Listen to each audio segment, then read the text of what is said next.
Tracking, alerting, protecting. This is WKYT News at 5:30. Today, Kentucky lawmakers talked about militarization of law enforcement. But coming up, you'll hear from state police about why they say it's needed and it's not all about guns. A horse rescue facility in Jessamine County is overrun after multiple rescues within the past month. He's one of 600 victims who lost $6 million in a scheme orchestrated by a con man. We'll have the story of how it happened. WKYT News at 5:30 starts now. It's an issue representatives have faced before, and today those Kentucky lawmakers met to discuss the issue of police using military equipment. WKYT's Jerica Insko reports there's some concern about the misuse and overuse of the equipment. She has more from both sides and state police in our top story at 5:30.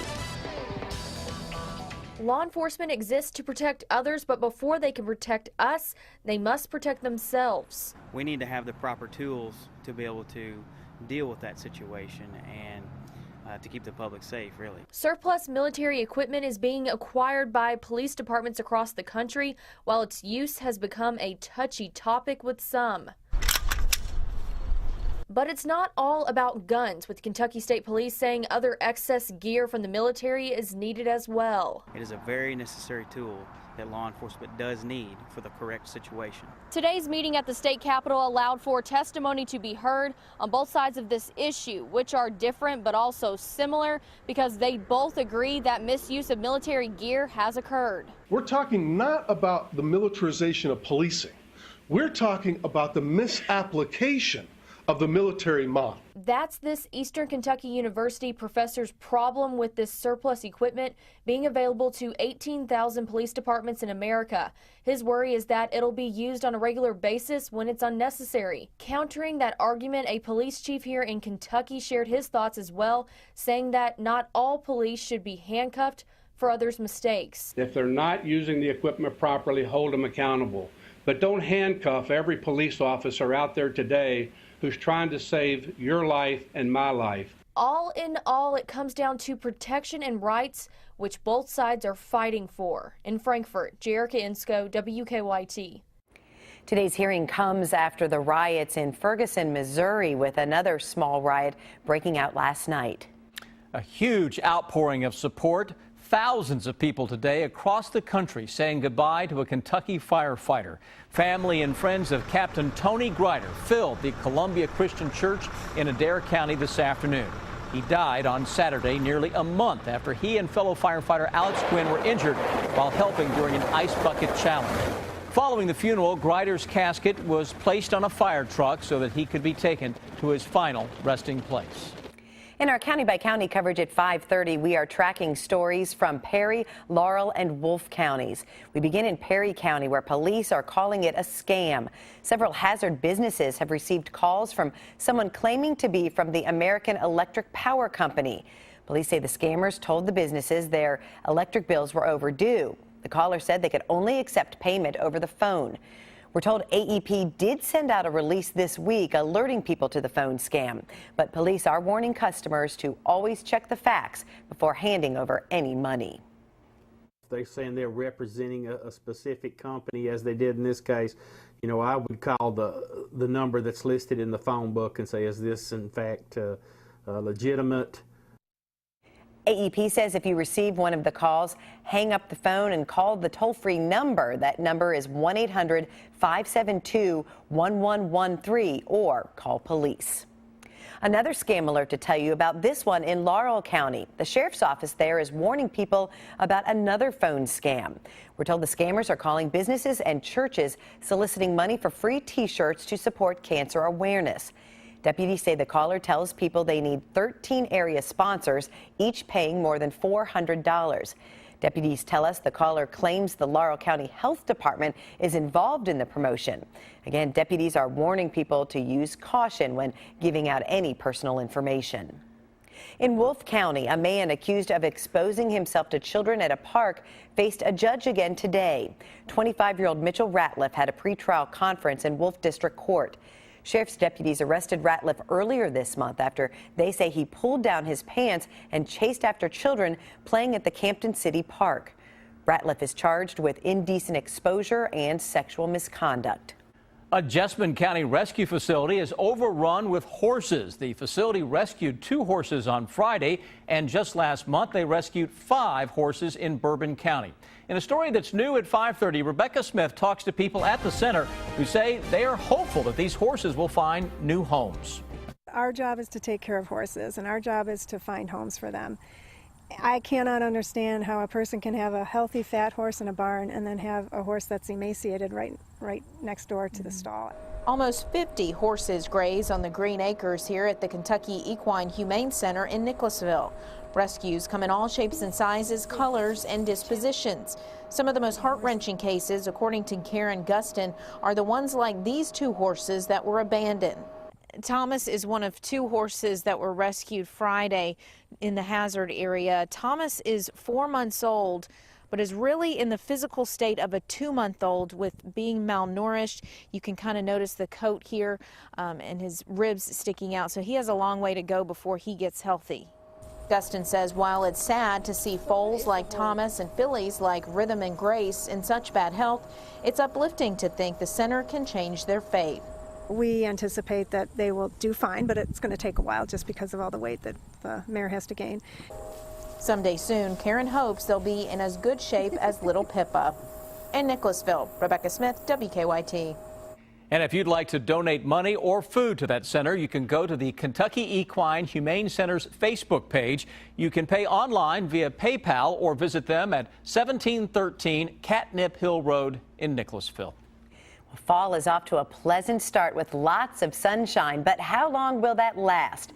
Chief Meteorologist Chris Bailey joins us with a first look at the forecast. Chris, another nice day. Yeah, very nice. We're just trying to milk it all the way into the coming weekend. This nice weather train has been rolling now for, the past couple of weeks, and we still have several more days to go before we change it up a little bit. Good-looking sky cam that is out there as of right now. Some upper-level cloud cover in the distance, and look at what we're seeing in our weather garden. Still a hint of some of those fall colors that are just now beginning to show themselves. Out and about this evening, 70s early. As we get closer to sundown, it's a quick drop into the upper 60s, then a quick drop after sundown into the mid and upper 50s with mainly clear skies through the latter part of the evening. Kentucky's most powerful live Doppler radar showing nothing, not only for the Bluegrass State, most of the surrounding areas as well. Some of those upper level clouds to our west and especially to our east. That rain, though, is going to hang on the eastern side of the Appalachian Mountains. A few more nice days ahead of us.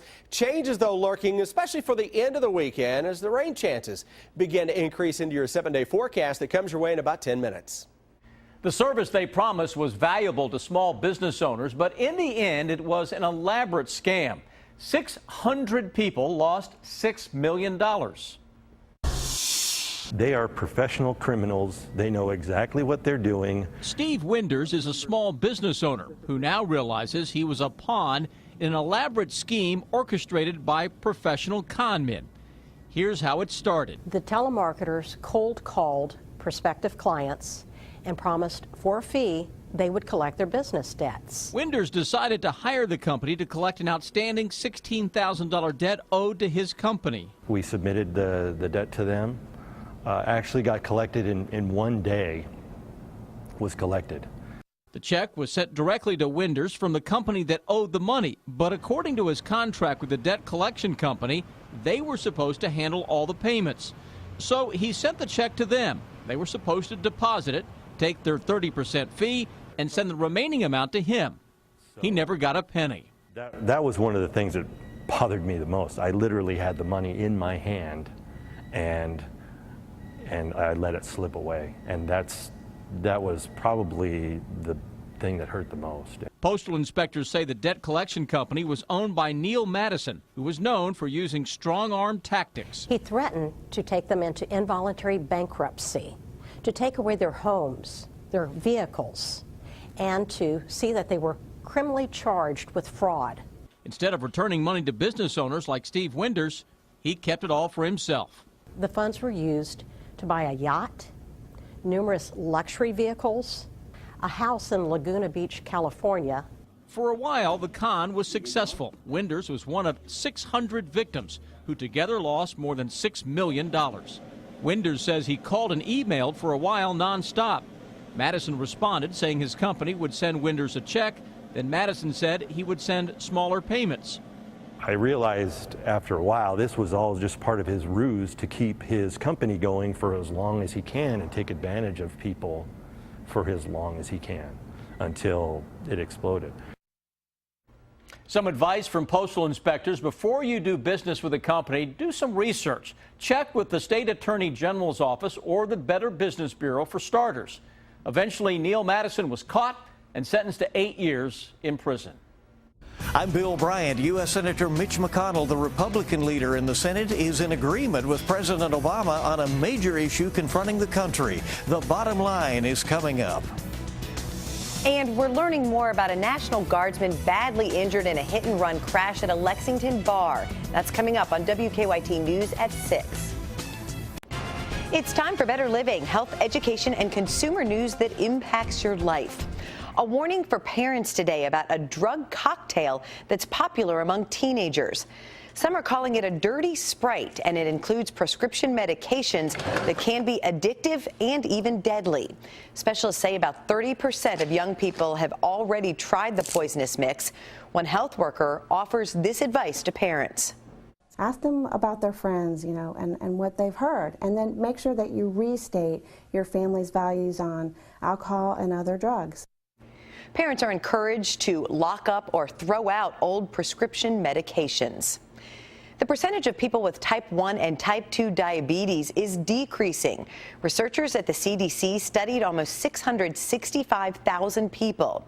They say diabetes rates are slowing as obesity rates slow down.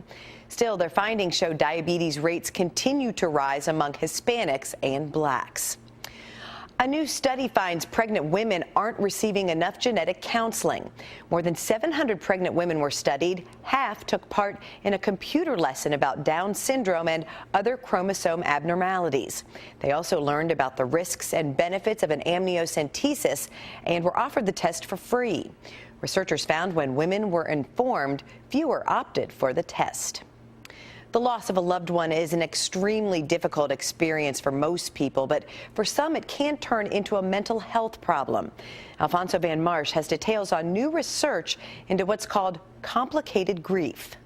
When Iris Paley's 26-year-old son Jeremy died in a car crash, she says her grief was overwhelming. You keep thinking about the same person over and over and over again. She tried therapy, but it didn't help. I just knew that this was not normal. Iris was suffering from complicated grief. People with a mental health problem experience very intense longing, sadness, and have difficulty functioning.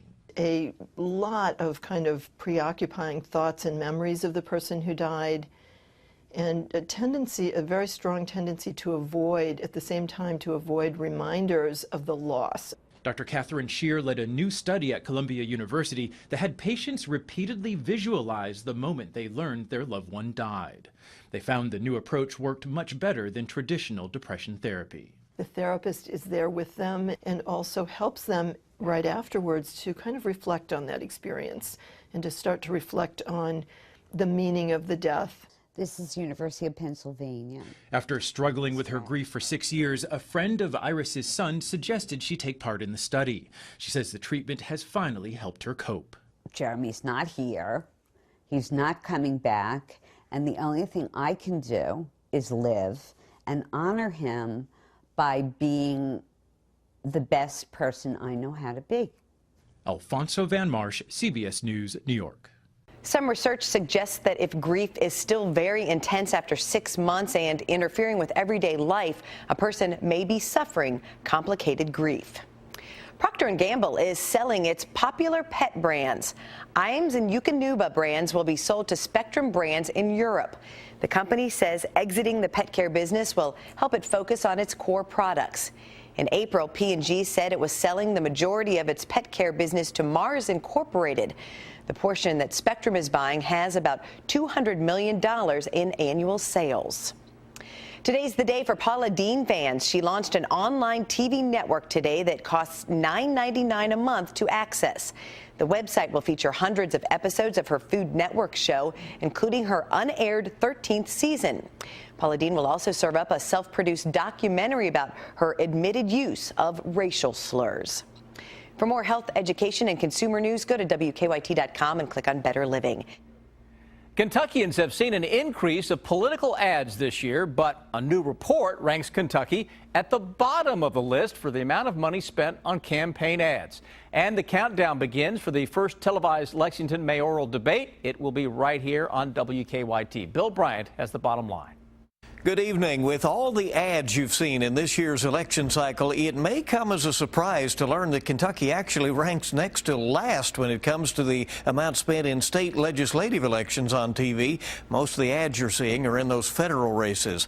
The Nonpartisan Center for Public Integrity estimates candidates for Kentucky State House and Senate races have spent just $4,600 on TV ads so far this cycle.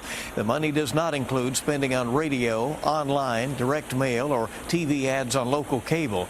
State leaders say candidates have nearly $300,000 worth of ads reserved in the coming weeks, but the low total comes despite a spirited race for control of the state house, where Republicans are trying to gain a majority for the first time since the 1920s.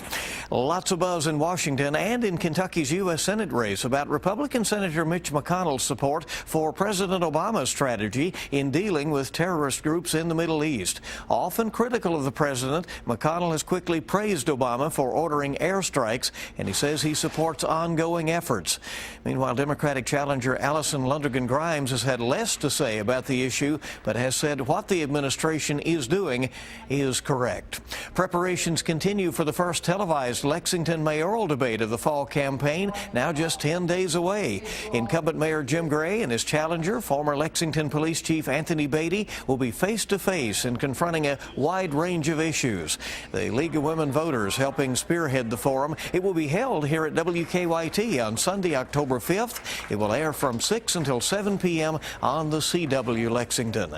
The League will also be hosting several other candidate forums at the Lexington Public Library starting Saturday morning and continuing mostly on the weekends during October. And for this weekend's Kentucky Newsmakers, I've lined up House Speaker Greg Stumbo and Republican Whip John Carney to talk about the battle for control of the State House. Bill Bryant, WKYT. Beautiful weather continues throughout central and eastern Kentucky, but we've got the old squeeze play. Some clouds to our west and to our east. How will those impact your Thursday forecast? We'll answer in a moment. Coming up at 6, the final farewell to a fallen firefighter. We'll bring you more from the funeral of a Campbellsville firefighter who died in the line of duty. Now, your hour-by-hour forecast with Chief Meteorologist Chris Bailey and First Alert Defender. Sunset closing in on us each and every day now, right on through that first day of winter. Those sunsets get earlier and earlier. That means the cold air is building, and yeah, winter not too far away from us now. It doesn't feel anything close to it. It feels great out there. Let's talk about what's going on now. I don't want to get too far ahead of ourselves. A lot of mid and upper 70s for highs this afternoon. Jackson, we're the cool spot. Low 70s here for most of the afternoon. Live First Alert Defender with a calm and a clean sweep. Now, something we had this morning was a little patchy fog. Let's hit the fast forward button on the fog machine. It's your hour-by-hour fog forecast showing at least reduced visibilities in many areas tomorrow. Some locally dense fog is a possibility between, let's say, 6 and 9 o'clock in the morning, especially near waterways. That'll quickly give way to a mainly sunshiny sky. Planning your Thursday for you, a lot like today, though let's add a degree or two on top of thermometers where we start and where we end the day. Plenty of partly to mostly sunny skies packed in between. Big area of low pressure across the eastern seaboard is going to largely bypass Kentucky. It'll get close enough to maybe throw a little cloud cover into eastern parts of the area. But the theme of the next couple of days for your skyline will be one that is mostly sunny, but we will notice a little bit of ice crystal clouds that will be on and off for both your Thursday and I think especially as we go into Friday. The one constant, those mild afternoons. Going to be doing a little yard work in the coming days. Let's do it to it on Thursday, Friday, and even into Saturday. It's a mainly dry day. Southern areas may try to squeeze out a shower during that time, but overall, yard work forecast looking pretty good in the short term. Let's try to get a lot of that yard work done this week. I see a stormier pattern trying to set up shop as we go toward next week and the week after. Overnight lows down into the upper 40s this morning. Some areas checked in with closer to 40 degrees again. Probably not going to be that chilly tomorrow morning. Tomorrow afternoon, a lot like today, into the upper 70s, a very mild afternoon, partly sunny skies. Forecast on Friday into Saturday, we're going to be flirting with 80 degrees for high temperatures. So if you're heading out for high school football action, we look to be in good shape. Heading out to Commonwealth Stadium on Saturday, we look to be in very good shape. Shower threat as early as Sunday. A lot of that will likely hold off until we go into Sunday night and Monday with at least a decent shot for some scattered showers into the first half of next week. We continue that run of 70s right on into the first day of October that now shows up into the middle of next week. I know many of us are excited about the football game at Commonwealth, and your weather forecast is just perfect for that. It looks great. Sunscreen, especially if you're on the sunny side of the stadium, would probably be recommended in this case. Can be warm. Thanks, Chris. Well, Rob is next, and an incredible dunk by Alex Poitras. He goes right over the top of Dakari Johnson. That's right over Dakari. And Vanderbilt has given Kentucky a tough time in recent years. The Cats anxious to end a couple of streaks this weekend. Sports is next.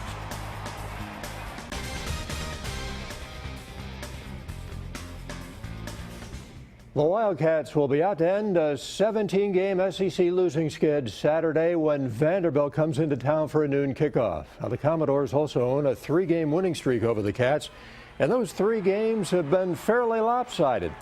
Vanderbilt has outscored the Wildcats 100-14 during the streak. I mean, it's shocking, but we trying not to think about it on the big scheme. Just think about, play after play. And, we can't win a game without making the first play and the second play and the third play, so we're just going to take it one play at a time. It really is. No matter how you put it, I mean, it means something. Just the fact that we've gone so long without an SEC win. I mean, of course we're thinking about it, but at the end of the day, we're coming out and we're going to play Vandy. Patrick Towles has made significant improvement on the field since being named Kentucky's starting quarterback, but his teammates and coaches say he's really grown as the leader of this football team. His leadership around the team is been effective. Like everywhere we went, he has that motivating voice that we all need, and we all look up to him as a leader on our team. I think once you're named the starter, I think it's different just because you're now in control. I think everybody's a little, waiting to see what happens, who's going to win the job. And then whoever wins the job, once they win it, boom, I think everybody gets behind him. And then the success he's had has benefited him also as far as leadership. It'll be a noon kickoff on the SEC Network Saturday. Kentucky and Vandy from Commonwealth Stadium, UK in search of its first league win since 2011. Finally, check out this video posted by Wildcat forward Alex Poitras on his Instagram account. Alex flying in over teammate Dakari Johnson's head for the dunk. We all know how athletic he is, but this is really incredible. Poitras, Johnson, and the rest of the Wildcats take the Rupp Arena floor for the first time next month in the annual Big Blue Madness. A grand jury in upstate New York deciding that driver Tony Stewart will not be charged. Stay with us as we continue on WKYT.